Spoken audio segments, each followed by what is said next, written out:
Hey friends, Kevin here, and today we're going to talk about the 5 things you have to have in order to do van life, or at least the 5 problems you are going to have to solve or know what your solution is for these things before you go on the road.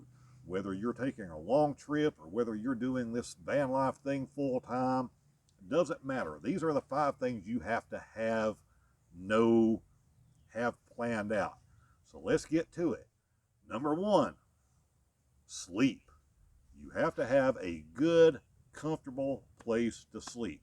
So your bed, to me, is going to be the most important thing. And I've covered this in other videos on this channel. So I won't beat a dead horse even further to death here, except to say that you are not going to enjoy your trip if you do not have a way to sleep comfortably. The number 2 thing you're going to have to solve, and to me, these 5 things all fall into one thing, which is being self contained and self reliant when you are on the road. Number 2 is cooking. This can be cheap little propane stove, cheap little butane stove, whatever works for you. Personally, if you watch this channel, you know I prefer propane. I have friends that prefer butane. It's fine. There's really no wrong answer. To me, it's just propane is more accessible.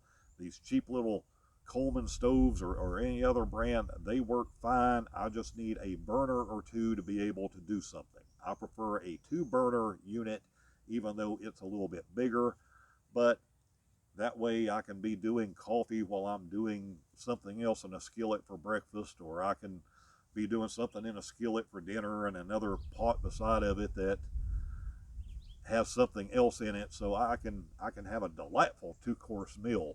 And you may be counting on the fact that if you've not done this before, that hey man, I've got plenty of money, I'll just go eat out. Trust me, you're going to go places that is not an option. If you're traveling and you're hitting parts of this great country of ours that you have not been in before, you may find out just because there's 15 fast food restaurants and 3 of them are 24 hours in your little town, it's not like that in a lot of other places. You're going to find places where the entire counties that the sidewalks basically get rolled up at 4 or 5 in the afternoon and you don't have any choices to go out. So you're going to have to be able to cook, and you're also going to have to deal with food storage.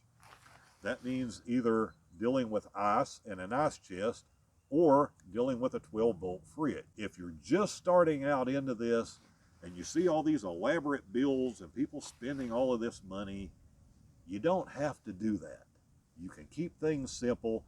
You can start out with an ice chest. Gosh knows that's how I did. I went across the country several times using nothing but ice before I upgraded to a 12-volt fridge. If you're just starting out into this van life thing or adventuring thing, and you're only going to be doing weekends, or you're going to be doing your 1-week vacation a year this time, then ice is okay.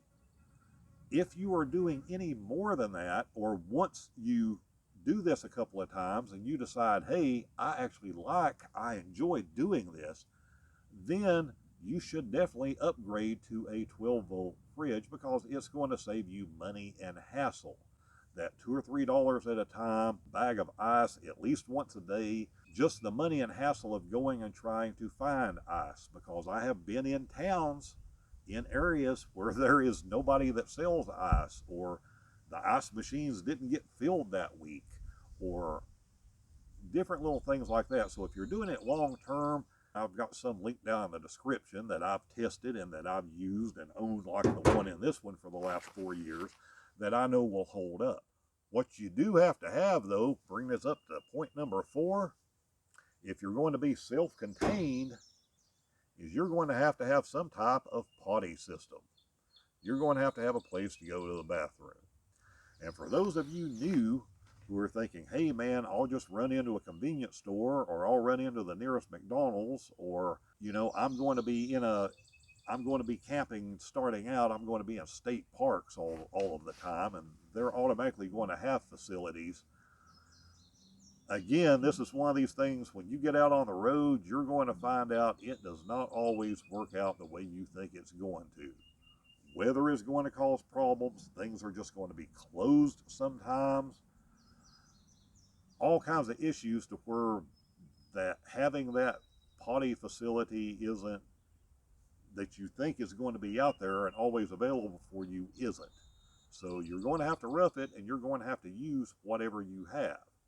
Now this one has one built in, the other one has a portable one that I carry, and I'll tell you, I very seldom use it. But when it has to be used, I have it, and I have it available. Things are going to happen.